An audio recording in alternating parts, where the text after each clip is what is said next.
What's going on, guys? Welcome back to my channel, and today we're going to be doing a slightly different video. We're going to be looking at the 2021 Supercoach winner. This girl won the 50k, so she knows exactly what she's doing. She's very, very smart when it comes to Supercoach, and obviously a little bit of luck involved, but yeah, definitely knows what she's talking about. So let's break it down a little bit, get into it. So we've got a few questions here that aren't really too important, but here we go. It starts getting interesting down here. So basically, we're talking about starting structure, and I think this is very, very important at the moment. So they started with 4 premium defenders. So Laird, Stewart, Ridley, and Short. Um, no Lloyd, interesting. And then 3 Uber mids, so McRae, Merritt, and Dangerfield. Very, very strange selections. Obviously McRae, but then Merritt and Dangerfield, especially Dangerfield. Was Danger a forward last year? I feel like he was a forward.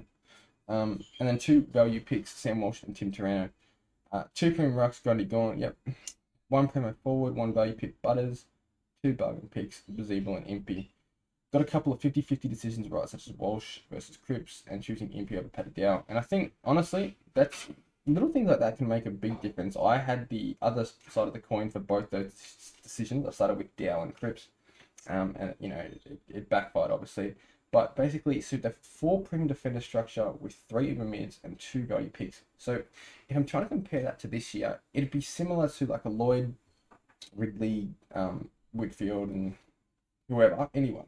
And then the 3 Uber mids would probably be like Tuke Miller, Jack McRae, and Steele. And then maybe going for, if you're talking about value picks, I think Neil is a value pick, and maybe like a Crouch or a Cripps. Not saying that is the structure that we need to go with, but I'm just saying like to me that's probably the best structure judging off what she's done. So looking at the forward line, Dunkley as the only primo, Butters, 2 bargain picks, yeah.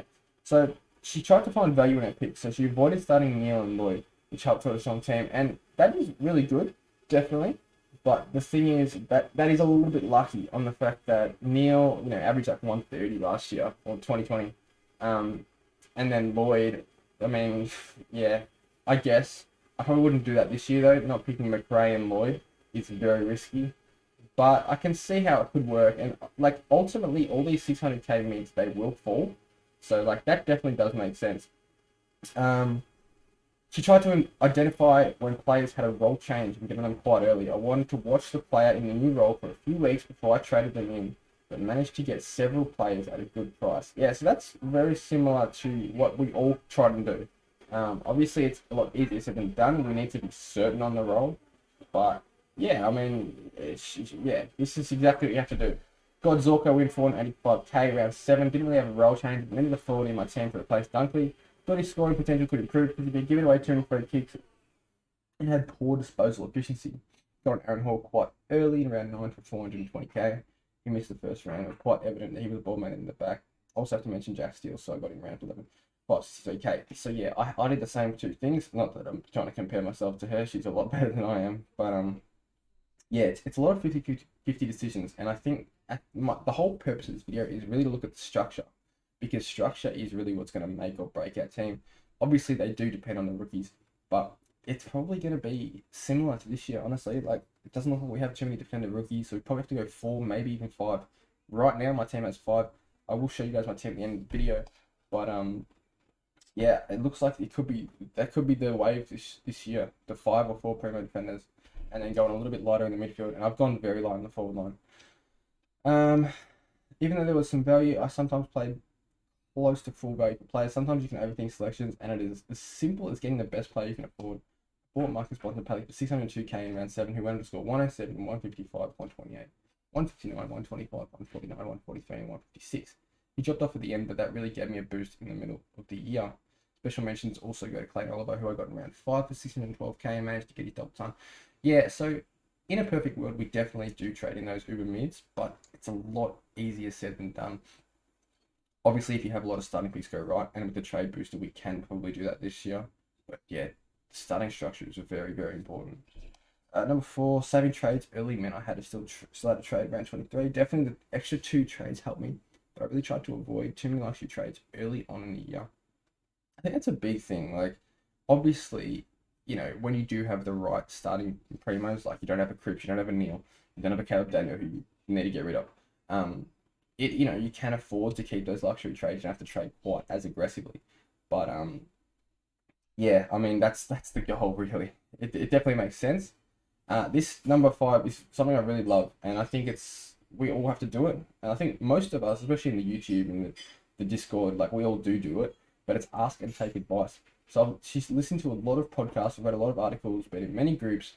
She loves talking Supercoach and discussing it. Over the year, she had a small group of people who regularly talk to a sounding board. It is important to ask for advice, but also be able to develop your own clinical thinking and decision making. There were many times where someone would have an out-of-the-box idea I hadn't thought of. That really helped me. It is important to have a community around you to share ideas, tell your idea that is crazy, and be there to the highs and lows. And yeah, I think that's probably the best tip. Like, you have to consider everything. And I've said this every year. Like, you literally have to consider every single player out there. Otherwise, you're probably not going to win. Like, let's be honest. Like, if you're closed-minded to it, then you don't have much of a chance. You have to consider everyone. Tell her a few things that didn't go right. So, she said, number 1, being scared of antipods in the second half of the year. She chose some players that she avoided, ended up bringing them in because they're high ownership, probably should have stuck with their gut. Dusty Martin and Josh Kelly at the start of the year, she avoided, and then traded in Dusty around 15 because he was highly owned rather than she actually wanted him. Yeah, okay, so he was pretty average and then got injured, yeah. So yeah, I think I did the same thing as well, honestly. She avoided Josh Kelly, traded in Kelly around 14, which he rolled his ankle the first time. Should have gone with my gut with him. Plenty of rookie mistakes with my rookies, trading in James Jordan for round 5, 25k. So basically, there are a lot of mistakes, and it goes to show, like, even if you do make those initial mistakes, you can recover and you can still win the 50k. It doesn't have to go completely perfect. It has to go pretty close, but it doesn't have to go completely perfect. But this is a really good article. If you guys want to read it, it's just on this Honeyball website. I don't know too much about it, but it's a really good, really good article, and sort of gets me hooked for Supercoach. But yeah, thank you guys for watching, and I'll see you in the next video. Actually, no, let's get into my team. Little quick team update before I end the video.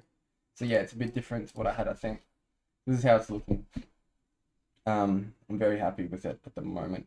Last night I went into a meltdown and changed about 100 times, not gonna lie, but this is how it looks at the moment. So yeah, the four promo defenders, I thought I had 5, tricky. It could change. I could swap a Tom Mitchell for a Jaden Short, but at this point, this is what I like, the structure I like. The 1 primo forward with the 3 mid prices, or maybe even, you could even count them as a rookie price just about, but from all reports, Coleman's has a really good role running off the back line. Might be like a CJ role.